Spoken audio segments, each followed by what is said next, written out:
어둠 속에서 들리는 총성. 그리고 숨가쁜 발소리. 뛰어. 절대 뒤돌아보지 마. 2019년 11월 23일 새벽 2시. 영하 15도의 두만강 얼음이. 한 여성이 목숨을 걸고 달리고 있었습니다.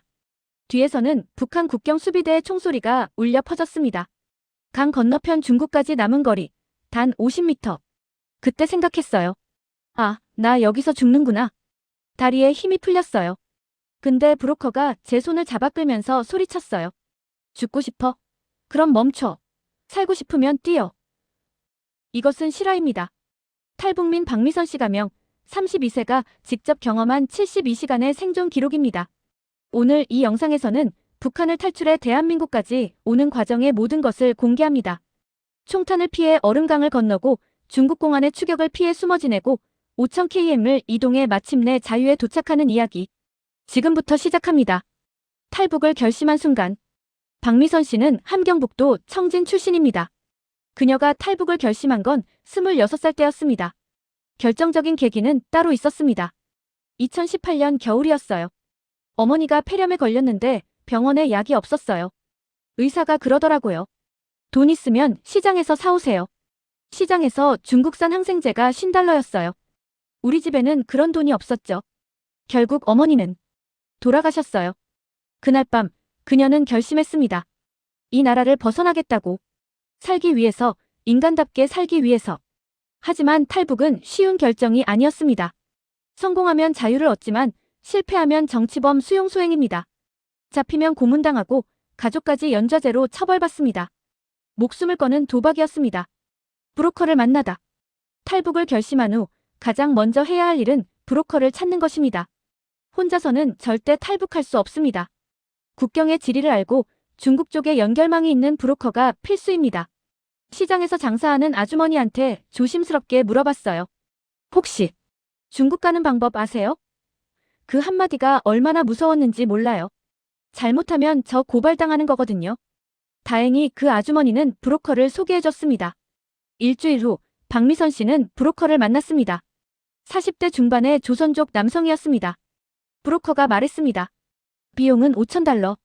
반은 지금, 반은 한국 도착하면 가족이 보내주면 돼. 근데 중간에 잡히면 우리는 책임 안 져. 알았지? 5,000달러. 한국 돈으로 약 650만 원. 북한 주민에게는 평생 모아도 어려운 돈입니다. 박미선 씨는 어머니 장례 후 집을 팔아 마련한 돈을 모두 내밀었습니다. 그때 생각했어요. 이게 마지막이다. 이번에 실패하면 다시는 기회가 없다. 준비 과정. 탈북 예정일은 2019년 11월 23일. 가장 추운 겨울, 가장 어두운 새벽이 탈북하기 좋은 시간입니다. 강이 얼어서 걸어서 건널 수 있고 추워서 국경 수비대도 경계가 느슨해집니다. 브로커가 지시했습니다. 옷은 검은색으로 입고 가방은 작은 거 하나만. 핸드폰은 절대 가져오지 마. 돈도 북한 돈은 안 돼. 중국 돈이나 달러만 가능해. 그리고 가족한테 절대 말하지 마. 말하는 순간 실패야. 박미선 씨는 아무에게도 말하지 않았습니다. 동생에게도 친구에게도.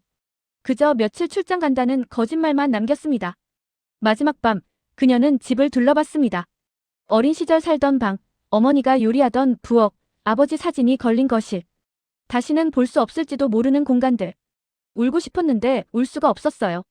울면 못 갈 것 같았거든요. D-데이 2019년 11월 23일 새벽 2시. 약속된 날이 왔습니다. 박미선 씨는 새벽 1시에 집을 나섰습니다. 국경까지는 걸어서 2시간 거리. 브로커와 만나기로 한 장소는 두만강 근처 폐공장이었습니다. 길을 걸어가는데 심장이 터질 것 같았어요. 지금 돌아가면 아무 일 없어. 그냥 평범하게 살 수 있어. 그런 생각이 계속 들었어요. 근데 발은 계속 앞으로 나아가더라고요. 폐공장에 도착하자 브로커와 다른 탈북자 2명이 기다리고 있었습니다. 30대 남성과 20대 여성. 모두 긴장한 표정이었습니다. 브로커가 낮은 목소리로 말했습니다. 좋아, 다 모였네. 지금부터 내 말만 들어. 절대 떠들지 마. 기침도 하지 마. 수비대가 순찰 돌 때까지 기다렸다가 출발한다. 준비됐지? 세 사람은 고개를 끄덕였습니다. 국경 수비대를 피하다. 새벽 2시. 브로커가 신호를 보냈습니다. 가자. 4명은 조용히 숲속으로 들어갔습니다. 달빛조차 없는 칠흑 같은 어둠. 앞이 보이지 않았습니다. 브로커가 가장 앞에서 길을 안내하고 3명의 탈북자가 뒤를 따랐습니다. 30분쯤 걸었을까? 갑자기 브로커가 손을 들어 정지 신호를 보냈습니다. 저 멀리서 손전등 불빛이 보였습니다. 국경 수비대였습니다. 엎드려. 숨소리도 내지 마. 4명은 눈 덮인 땅에 엎드렸습니다. 영하 15도의 추위가 온몸을 파고들었습니다. 수비대가 천천히 다가왔습니다. 10m, 5m, 3m. 박미선 씨는 눈을 꼭 감았습니다. 들키면 끝이다. 제발, 제발. 수비대가 바로 옆을 지나갔습니다. 발소리가 멀어졌습니다. 1분, 2분, 3분이 지났습니다. 브로커가 속삭였습니다. 갔다. 일어나. 빨리 가자. 두만강을 건너다. 드디어 두만강이 보였습니다. 강은 얼어붙어 있었지만 완전히 얼지 않은 부분도 있었습니다.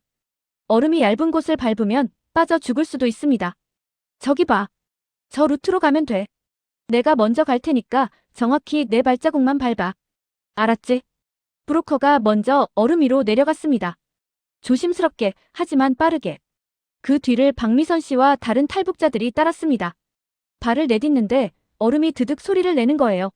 심장이 멎는 줄 알았어요. 부서지면 어떡하지? 물에 빠지면? 그런 생각만 들었어요. 강 한가운데쯤 왔을 때였습니다.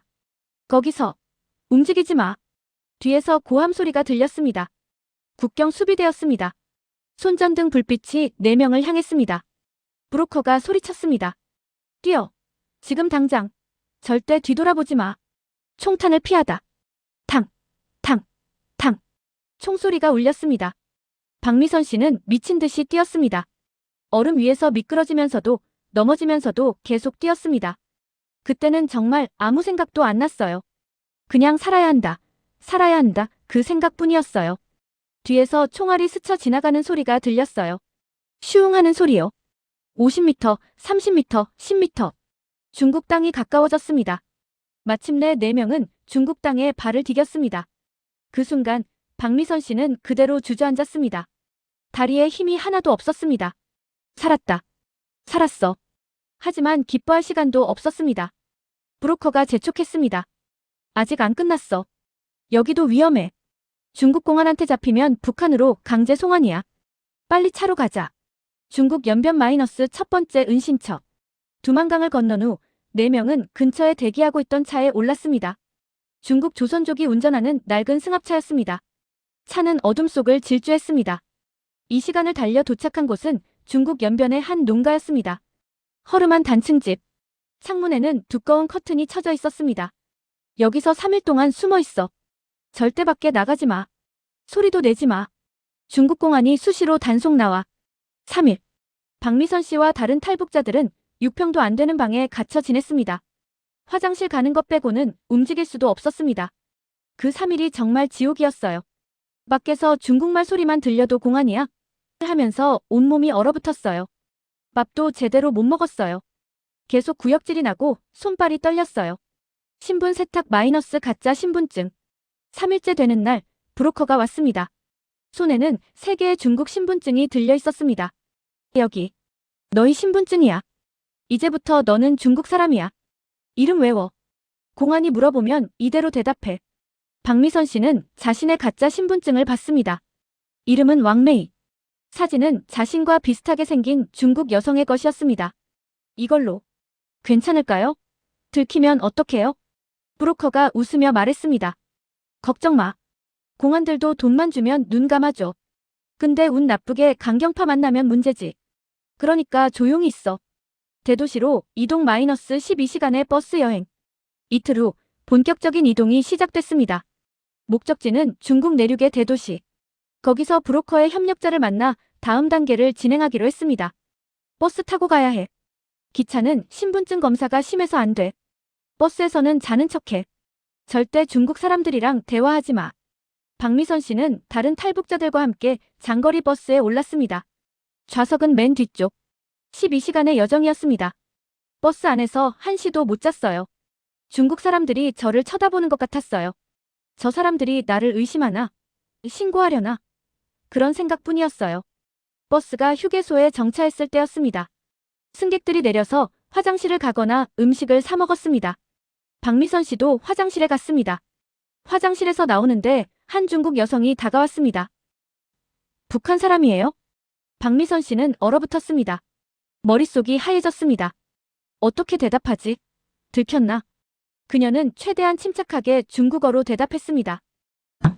아니요, 저는 중국 사람이에요. 여성은 의심스러운 표정을 지었지만 더 이상 묻지 않고 가버렸습니다. 그 순간 정말 다리에 힘이 풀렸어요. 버스로 돌아와서 한참을 떨었어요. 중국 내륙에서 라오스까지. 중국 대도시에 도착한 후 박미선 씨는 새로운 브로커를 만났습니다. 이번에는 한국 사람이었습니다. 탈북민 출신으로 이제는 탈북 브로커가 된 사람이었습니다. 지금부터가 진짜야. 중국에서 라오스까지 가려면 버스로 이틀 걸려. 거기서 태국으로 넘어가면 거의 다 온 거야. 라오스까지는 약 3000km. 중국 남부를 가로지르는 긴 여정이었습니다. 버스 안에서 중국 공안 검문이 3번 있었어요.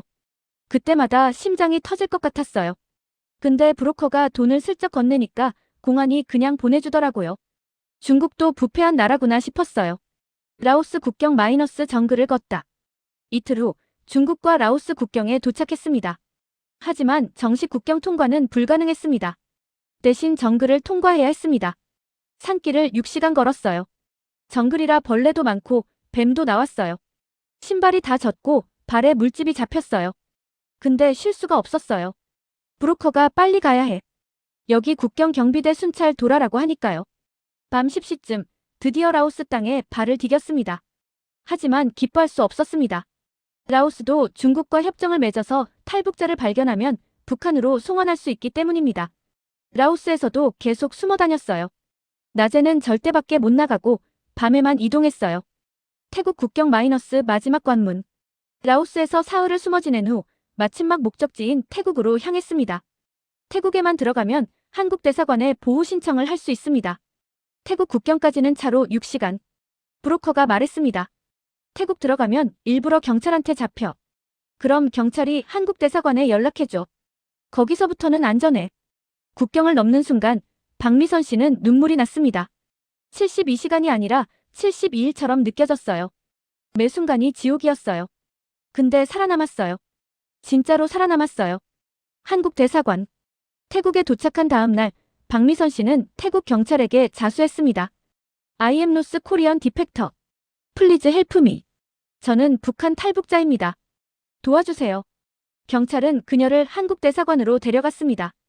대사관 직원이 한국말로 말을 걸었을 때 박미선 씨는 그만 울음을 터뜨렸습니다. 한국말을 듣는데 너무 반가운 거예요. 아, 나 이제 안전하구나. 더 이상 도망 안 다녀도 되는구나.